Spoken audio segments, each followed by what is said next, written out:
Hello everyone, welcome to this channel. इस video में हम पढ़ेंगे English NCERT book it so happen class 8 से 5th चैप्टर जिसका नाम है प्रिंसेस सितंबर। उसका फर्स्ट पार्ट आप पढ़ चुके हो, सेकंड पार्ट हम इसमें पढ़ेंगे।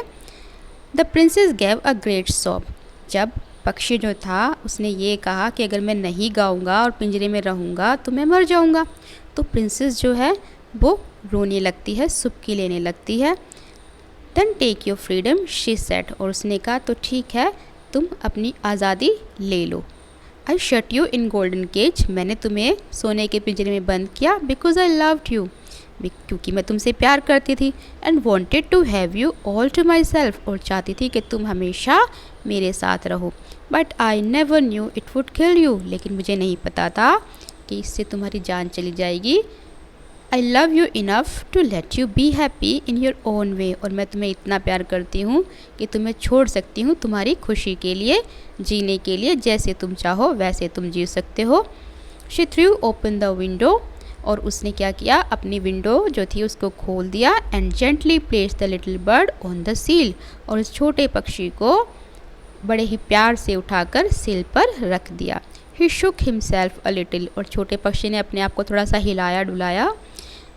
Come and go as you will, little bird, she said. और उसने कहा छोटे पक्षी आओ और तुम्हें जहाँ जाना है वहाँ तुम अब जा सकोगे।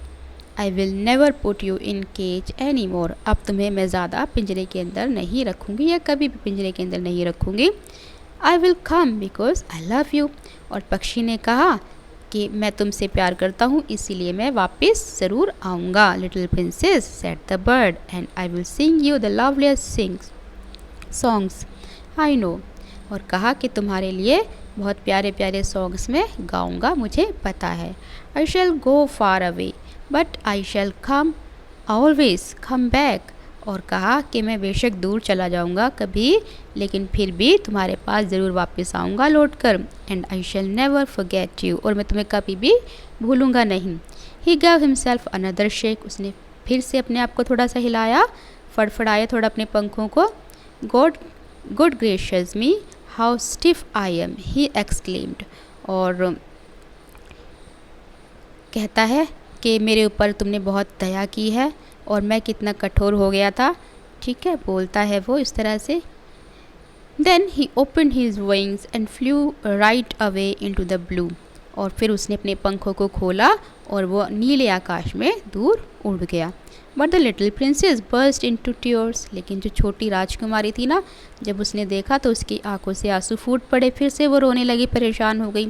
For it is very difficult to put the happiness of someone you love before your own.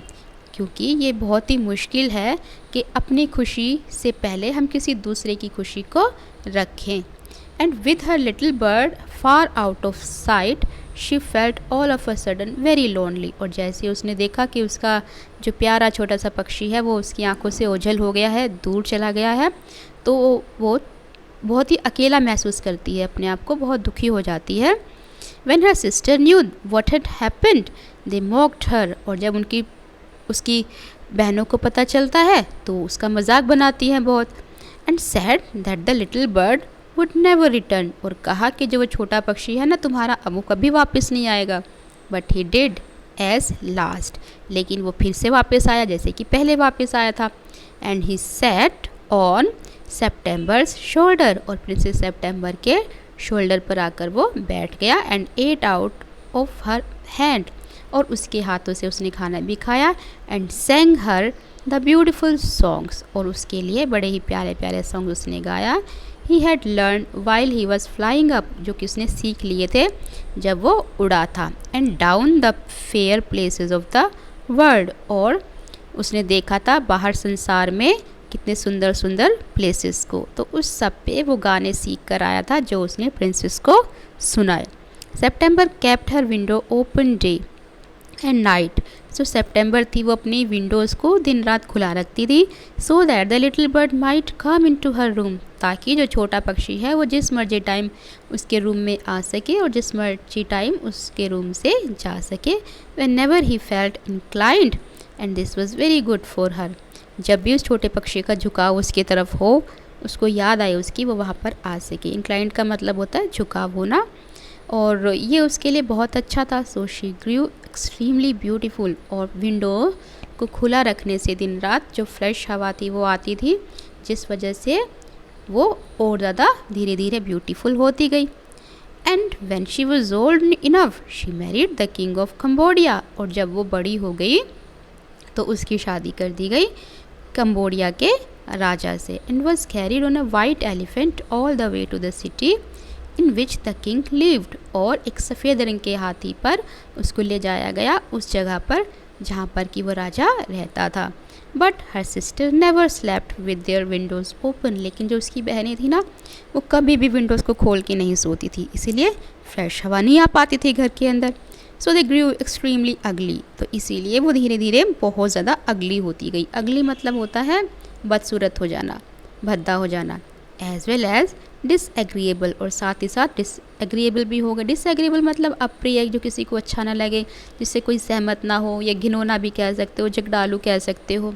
And when the time came to marry them off they were given away to the king's counsellors, और जब उनके विवाह का time आया तो उनको दे दिया गया राजा के सभासदों को, जो राजा के सभासद थे ना, उनको दे दिया गया। क्यों? क्योंकि कोई भी उनसे शादी करना नहीं चाहता था, काफ़ी भद्दी हो गई थी, बदसूरत हो गई थी वे। With a pound of tea and a Siamese cat, किसके साथ? सीमेस कैट के साथ। ठीक है, तो ये था आपका चैप्टर। आई होप कि आपको समझ आया होगा और कुछ सीखे भी होंगे इससे। क्या सीख मिलती है? ये सीख मिलती है कि अगर हम किसी से प्यार करते हैं तो उसको हमें जकड़ के नहीं रखना चाहिए, बांध के नहीं रखना चाहिए, बल्कि उसको खुला छोड़ देना चाहिए। किसी की भी आज़ादी जो है उसके लिए वो सबसे प्यारी चीज़ है, उसकी आज़ादी को छीनने का हमें कोई हक नहीं है। और अगर किसी की भी आज़ादी को आप छीनने की कोशिश करोगे, अपने पास ज़बरदस्ती रखने की कोशिश करोगे, तो वो आपसे दूर हो जाएगा।